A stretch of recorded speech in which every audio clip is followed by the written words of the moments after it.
시청자 여러분 안녕하세요. 김동수입니다. 중앙일보 오피니언을 소개해드리고요. 논평을 해드리겠습니다.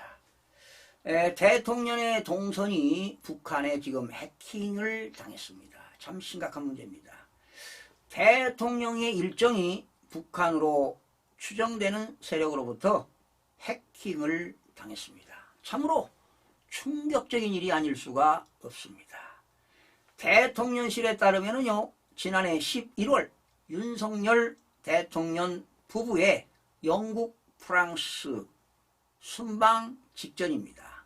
대통령실 행정관의 이메일이 북한에 의해 해킹당한 것을 국가정보원이 출국 직전에 파악했다고 합니다. 정말 천만다행이죠. 이후 영국 현지에서 긴급회의가 열렸다고 합니다. 불행 중 다행으로 아무 일이 없었으니 망정이지 자칫 잘못하면 대통령의 신변의 위협이죠. 즉 안위에 심각한 문제가 발생할 수 있었습니다. 해킹당한 이메일의 극비사항인 대통령의 동선 그리고 영국과 프랑스에서 행사 시간표 등이 포함되어 있었으니 말입니다. 여러분, 이렇게 대통령의 신변 안전과 국가 안보를 위협할 수도 있는 정보가 북한에 흘러 들어갔다는 점에서 바로 심각한 사이버 안보의 실패라고 보는 것입니다. 북한의 해킹이 대통령실 직원의 이메일까지 뚫은 사례가 드러난 것은 이번이 처음입니다. 대통령실은 해당 행정관이 업무 준비 과정에서 대통령실 이메일과 개인 메일이죠. 대통령실 메일이 따로 있고 네이버 개인 메일을 번갈아 가면서 사용했는데 이 중 개인 이메일을 북한 추정 세력이 해킹한 것이라고 설명했습니다. 제가 알기로는요, 자유민주연구원 그 원장실의 자료에 의하면요, 지금 지난해입니다. 2023년 북한의 사이버 공작원이 7,200명 수준에 달한다고 합니다. 대통령실 이메일 계정이 뚫리지 않았음을 강조하는 건 알겠지만 단지 행정관 개인의 부주의로 넘길 문제는 결코 아닙니다. 무엇보다 대통령실 근무자가 방화벽 등 보안망이 갖춰져 있는 대통령실 계정이 아닌 개인 계정을 썼다는 자체가 말이 안 되는 것이지요. 그렇죠. 대통령실 그 이메일 계정이 있는데 그 이메일 계정을 사용하지 않고 보안이 허술한 개인 이메일을 쓰도록 방치한 것은 절대적으로 잘못된 문제라고 보는 것입니다. 자체가 잘못된 것이죠. 대통령실 전체의 보안 의식이 얼마나 해이해져 있는지를 상징적으로 보여주고 있습니다. 여러분, 2016년이죠.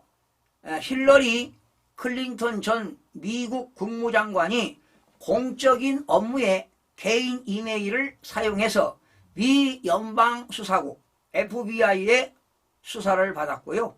지난해에는 미 중앙정보국 CIA의 대통령실 도청 의혹이 불거져 보안 강화에 나서기도 했습니다. 하지만 이런 사례들을 반면교사로 삼지 못했습니다. 이번 사건은 북한의 사이버 해킹이 날이 갈수록 진화하고 있음을 보여줍니다. 날이 갈수록 진화되고 있습니다. 1인당 3개까지 만들 수 있는 네이버 이메일 계정 수를 다 합하면 수천만 개가 넘을 것입니다. 북한은 그중 특정 대통령실 행정관을 꼭 찍어 해킹하고 있습니다. 우리의 핵심 정보들이 이미 북한에 노출되어 있음을 보여주는 것입니다.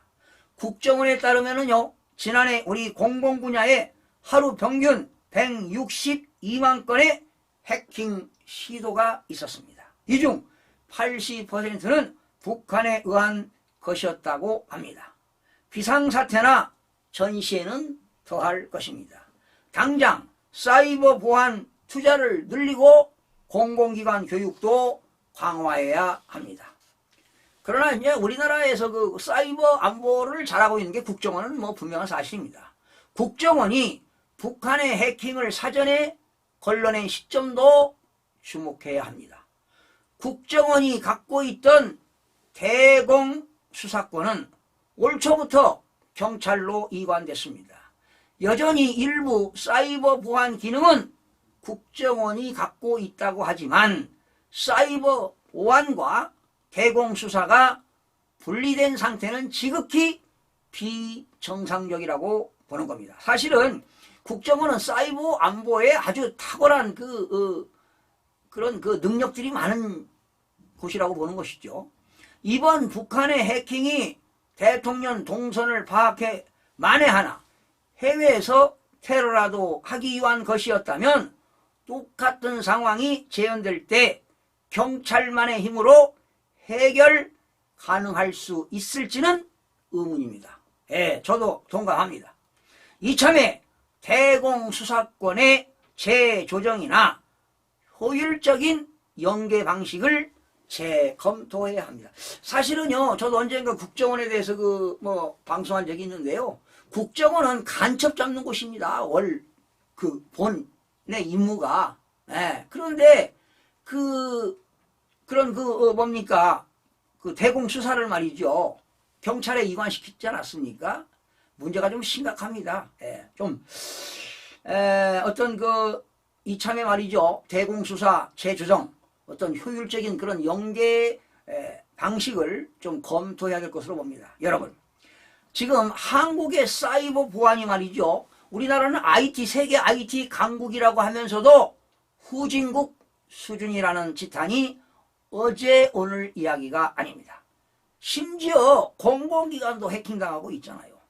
그리고 한국에서 도박 사이트까지 북한의 손바닥에 올려놓고 있습니다.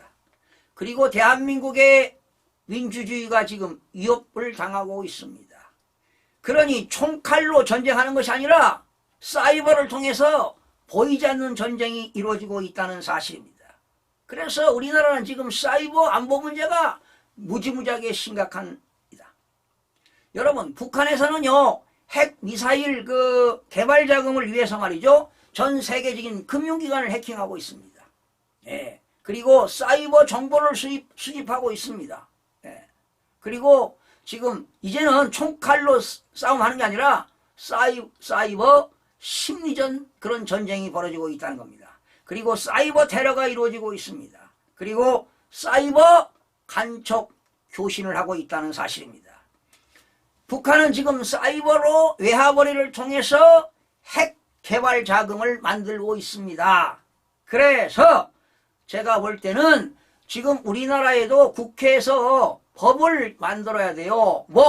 국가 사이버 안보 기본법을 좀 만들어서 사이버 안보에 대해서는 국정원법에 의해서 국정원이 다 관할을 해야 된다고 저는 개인적으로 보는 것입니다. 그래서 앞으로 대한민국의 사이버 안보 문제를 좀 획기적으로 강화해야만이 북한 공작원으로부터 사이버 해킹을 당하지 않아야 된다는 것입니다. 지금 심각합니다. 지금요, 원래 5천, 6천에서 지금 지난해 7,200인데요. 아마 올해 7,500명, 600명으로 강화해가지고 사이버 안보를 지금 북한에서, 누굽니까? 김정은이가 말이죠.